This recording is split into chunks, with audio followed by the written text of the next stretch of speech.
Supersonik, supersonik, dok Kupidon sa strelom meša tonika, ja kronik ispijam do dna. Pa mali delić ste uspjeli upravo sada da vidite, a sutra ujutro premijera na njihovom YouTube kanalu. Pre svega toga oni su ovde u studiju Jutra na Blic. Ovoga jutra su sa nama članovi benda Joker Out, Bojan Cvjetičanin, pevač i Kris Guštin, gitarista. Dobro jutro, dobro nam došli sada ovako izvanično. Čuli smo delić, numer je Supersonik. Sad, pazi, moram prvo da budem iskrena, malo ste nas bunili. Kao pesma je izašla, sada stiže premijera, ali zapravo premijera spota i pesme na srpskom jeziku. Da, prvo dobro jutro, bolje vas našli. Dobro jutro. Pesma Supersonik je izašla na slovenačkom jeziku pre 2 meseca. I doživjela bum. Pa doživjela je, da, lepu reakciju publike. Svirali smo je već na evropskoj turneji i par koncerata u Sloveniji, bilo je top. Ali nekako je od početka pesma zvala po tome da dobije verziju na srpskom jeziku. Sa tim zvukom smo je nekako i radili u glavi.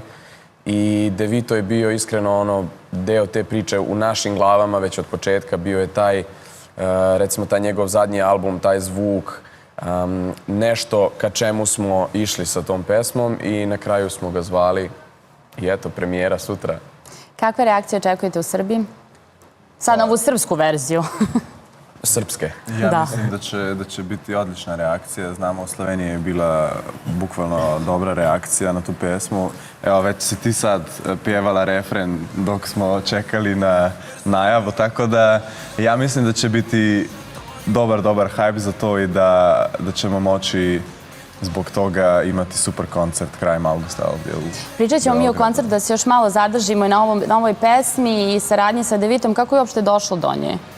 Ko je inicirao saradnju? Meni je drug koji se sa Devitom zna rekao da su slučajno preko priče došli do toga da Devito zna za nas i da mu je jako cool to što radimo. I onda sam ja bukvalno u nekom trenutku kad smo napravili demo za Supersonik Devitu poslao demo i napisao čao, čuo sam da ti je cool to što radimo, evo pesma, mislim da bi bilo super ako je uradimo zajedno. I on je samo odgovorio kao, meni je ovo brutalno, idemo. To tako jednostavno funkcioniše. U nekad, našim glavama koji nismo iz tog sveta, to izgleda kao nešto što menadžeri dogovaraju mesecima unapred, potpisuje se 1000 nekih ugovora papira, a to je zapravo jedna poruka na društvenoj mreži rešila problem. Da, bez jednog ugovora. Ok, sad ajde nam kažete malo kako je tekla ta saradnja, kako izgleda sarađivati sa Devitom. Iskreno, za nekog s kim se nismo upoznali nikad u životu, naravno pre ove saradnje, bilo je divno. Ja sam došao u Beograd, mi smo 2 dana sedeli kod njega u studiju, radili na tekstu. Prvo smo naravno malo pričali, upoznavali se. Teško je raditi muziku bez da se onako, bar i malo poznaješ. Odmah smo kliknuli, divan je lik. Divan fizički ili energetski, pošto ga mi još uvijek nismo videli. I energetski i fizički, mislim, sasvim normalno. Evo, ekskluzivno, Devito je lep, drage dame. Devito je apsolutno divan mlad momak, uspešan, jako kreativan. Iznenadio me koliko mu brzo rade klikeri, konstantno ima neke nove ideje, tako da kad se snimalo spot, kad se snimalo vokale, stvarno je bio brz, ništa mu nije problem. Bio je na setu dugo, bilo je hladno. Kad je snimao vokale, tek se vratio odmah, kad se vratio sa američke turneje. Ušao je u studio. Bukvalno, ja sam znao da se on vraća, ne znam, u ponedeljak i u utorak u 3 ujutru dobijam poruku kao, evo, brate, stigli smo u studio. Kako ste stigli u studio kad si sad sleteo pre 3 sata? Ne, kao idemo odmah. A sad kada radite negdje, evo da uključimo malo i Krisa u priču, uspavan mi je tamo još uvijek u pozadini. Malo jesam, da. Vidimo. Koliko je bitno kada radite sa nekim da i vi među vama imate tu energiju sa tim nekim izvođačima? Mnogo je bitno. Ne bi mogli raditi s nekim s kojim se nekako ne razumijemo i hvala Bogu je tako bilo sa Devitom. Mi kad smo se prvi put upoznali, bilo je odmah kao da se poznajemo već godinama. Jako je otvoren čovjek, prihvatio nas je. Ja sam bio nekako šokiran kad smo se prvi put upoznali, da je on znao ko sam ja, bio Jesse, Chris, kako si, šta ćeš popit, ne znam. Mislim, bilo mi je surrealno sve. De Vito zna ko sam ja i sad mi nudi piće u svom backstage-u. Da li vi znate ko ste, vi s obzirom da punite dvorane gde god da se pojavite? Jeste svesni uopšte ko je Joker Out i kakvu reakciju izazivate kod ljudi? Pa svejedno je to čudno. Mislim, mi smo još uvijek samo Bojan, Chris i ostali momci iz benda, drugari. Naca, Jan i Jure. Tako je, Naca, Jan i Jure. I što se mene tiče, ja nemam nikakve slave. Ja sam samo neki gitarista koji malo pokušava da sviraju. Ovo zvuči jako skromno, ali koliko je uopšte teško ostati, evo, i skroman i negde prizemljen posle 10 godina vrlo burne karijere? Pa ja mislim da je dosta jednostavno, iskreno. Nama se život u tim nekim pogledima koje mi povezujemo sa slavnim životom nije baš promenio, nije da se vozimo okolo sa šoferima i jedemo u najboljim restoranima i ne znam šta. Tako da sve te neke stvari koje bi inače, recimo, čoveka mogle malo da odnesu, mi sa njima nemamo kontakt, tako da smo u safe zoni.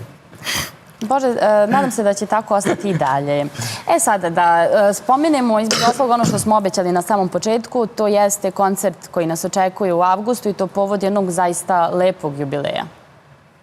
Da, 23. augusta imamo u Beogradu svoj najveći koncert, solo koncert u Srbiji ikad, povodom 10. rođendana benda. Ne možemo da verujemo da je prošlo 10 godina, ali jeste, to je činjenica. I proslavit ćemo to prvo u Ljubljani 20. juna na našem najvećem koncertu ikad. A onda, eto, 23. august, ako ste slobodni, ako ste u Beogradu, ako niste slobodni, ako niste u Beogradu, imate dovoljno vremena da si rezervišete taj dan. Luka Beograd, karte su već puštene u prodaju. Da. Kako je interesovanje? Pa mislim da smo 90% rasprodati. Ne, šalim, nemam pojma. Ne, zato što meni je, što bi se kaže, jedna ptičica šapnula da karte baš idu, prodaja ide jako brzo.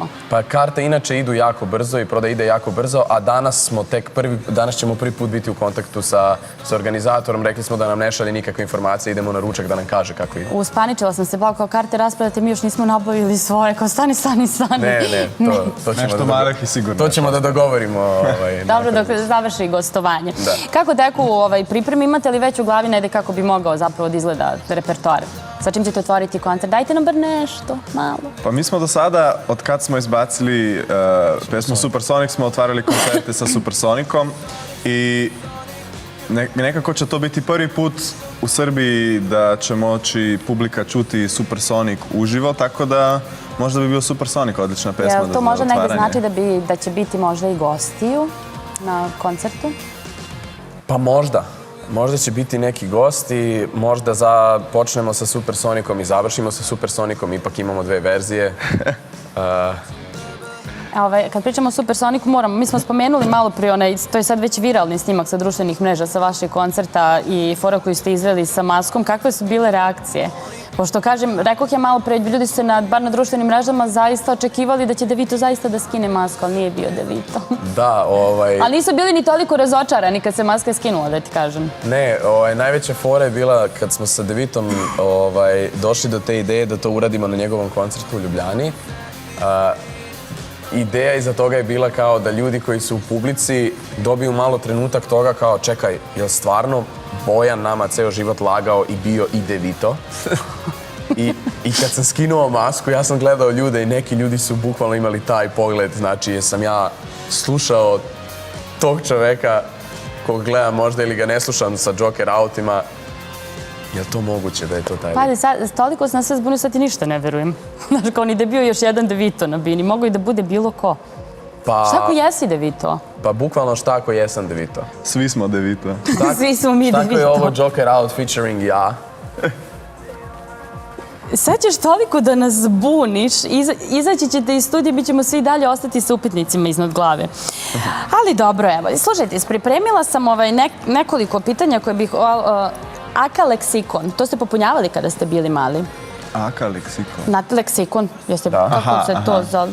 Ne? Pa, dobro. Recimo, da. Pa sad, zanima me, ko vam je u bendu najveći perfekcionista ko stalno kasni? Su to dva pitanja? To su dva pitanja, da. Pa, pitanje sa podpitanjem. Perfekcionista koji kasni. Ne, ko je najveći perfekcionista ako najviše kasni u bendu? Znam ko kasni na gostovanje. Ne ja. Nisam bio ja kriv. Uspavanjici, pa ti opraštamo. Ja mislim da smo svi velike perfekcioniste, ali možda sam ja tu najveći. Ne znam kako se ti osjećaš. Bojane? Ne znam, Jel Chris? zavisi za šta. Ok, zavisi za šta, to jeste istina, da. Ali ko najviše kasni od nas, ja bih rekao gitarista Jan uopšte, ali između nas malo Bojan. Imao sam i ja neko vreme u kojem sam mnogo Ali ovo popravlja se, mogu da posvedočim. Ja se popravljam, da. Ja sad ranije dolazim. S obzirom da ima tu već nekoliko muškaraca, doduše muška i ženska energija su uvijek drugačije. Ja pričam naravno iz svog iskustva, ali kako rešavate konflikte unutar grupe? Digresija, mi na primjer imamo jednu žensku jako lepu redakciju i Danila koji je blažen među nama i mi zaista nemamo neke konflikte, što je vrlo čudno za jedan ženski kolektiv. Ali kako izgleda rad u muškoj zajednici i kako rešavate te konflikte unutar? Šakama. Nasilje. Dobro, mi smo dame, mi se ne bijemo. Šalim se, nismo imali još nikakav incident, iskreno. Nismo u stvari imali za tih 10 godina ni jednu baš pravu onako svađu, onu svađu koja nosi neki negativan... Pa zato i opstajete 10 godina. Pa verovatno i nadam se da ćemo još 10. Ali mnogo pričamo. Baš mnogo pričamo. Ja mislim da svako u bendu uvek ima pravo da kaže kad nešto nije u redu, kad nešto po njegovo neštima i rešavamo konflikte pre nego što se dese. Tako da ljudi to radite i u svakom drugom odnosu i mislim da odnos sa još 4 muškaraca u nekom kreativnom poslu gde je svako jako emotivno investiran, mislim da je to jedan odnos koji je baš onako nabijen sa tim elektronima koji mogu da pucaju. Tako da ako nama uspeva, mislim da može svako sa nekim prethodnim razgovorom. Ovo zvuči jako lepo i zrelo. A da niste muzičari, šta biste bili? Medijator za partnere. Kad ti već tako dobro ide. Ja sam svaki dan zahvalan da ne moram da se pitam šta bi bio ako ne bi bio muzičar, ali ja sam studirao kemiju i jako ne bi voleo da bi to radio. Ne znam šta da kažem. A šta te podstaklo da upišeš hemiju, ako se ne bi time bavio u životu? Ja sam u stvari kemijski inženjer, tako da u fabrici bi radio, imao, nekako bi vodio procese, jako dosadno i užasno, što da kažem. Dobro, ajde da vam Sad svi kemijski inženjeri ugasili. Izvinite. Izgubili ste deo fanova, bar ovih koji su u hemiji, ali dobro. Šta vam je negde bend doneo kao ljudima, a šta kao muzičarima? Ajde, partnerski medijator, da čujemo prvo tebe.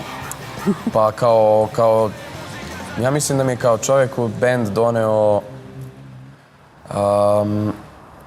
sposobnost prilagođavanja, veliku rast, pošto sam imao tu priliku da, još uvijek imam priliku da gledam pozitivne i negativne stvari na još 4 ljudi koje nekako glorificiram i volim, tako da mogu da primenim na sebe sve te stvari, tako da se nekako modeliram kroz još 4 ljudi, plus recimo ljude iz ekipe koje naravno isto tako jako poštujem. Tako da evo, ja mislim da je onako velika personalna rast i konstantna mogućnost nekako promene na bolje. Chris, šta je tebi bend donio onako lično, šta u poslovnom smislu? U poslovnom smislu? A šta u ličnom? Kao čoveku, kao muzičaru? U poslovnom nam je doneo minus. Kao muzičaru mi je doneo muzički razvoj. Ja mislim da ne bi nikad bio takav muzičar i gitarista kakav jesam bez da bi upoznao Bojana i ostale momke, tako da zato sam jako zahvalan. Na osobnoj razini bih rekao da, kao što je Bojan već spomenuo, neko prilagodljivost, ali možda i neka strpljivost, nekako da znaš da će sve biti ok, samo da proguraš to i da imaš momce oko sebe s kojim to radiš i s kojim voliš da to radiš. Drago mi je da sam postavila pitanje jer smo se malo bliže upoznali. I mi i naša publika sa vama, i to je jako lepo. I evo za kraj da završimo, da još jednom pozovemo gledalce prvo sutra da isprati premijeru na YouTube-u u 12 časova. U 10 časova. 10, pardon. Evo vidiš, dajem pogrešne informacije. Rano ranilice. Šta da se radi i da najavimo još jednom, pozovemo naravno na koncert jer su karte puštene u prodaju. Ako je neko zaboravio o čemu smo pričali na početku. Češ ti? Ljudi, mi sviramo u Beogradu 23. augusta, to će biti naš najveći koncert u Srbiji ikad. Tu? Naš najveći koncert u Srbiji ikad. Karte su već puštene, znamo da će biti puno ljudi, nadamo se da ćete i vi biti između njih. I to će biti prva prilika da moći ćete čuti našu novu pesmu u saradnji sa Devitom, Supersonic, video spot za koju izađe sutra u 10. Ne mogu ostati ozbiljno, hvala vam puno. Vidimo se mi u avgustu, nadam se zaista i pre toga ponovo. Hvala još jednom.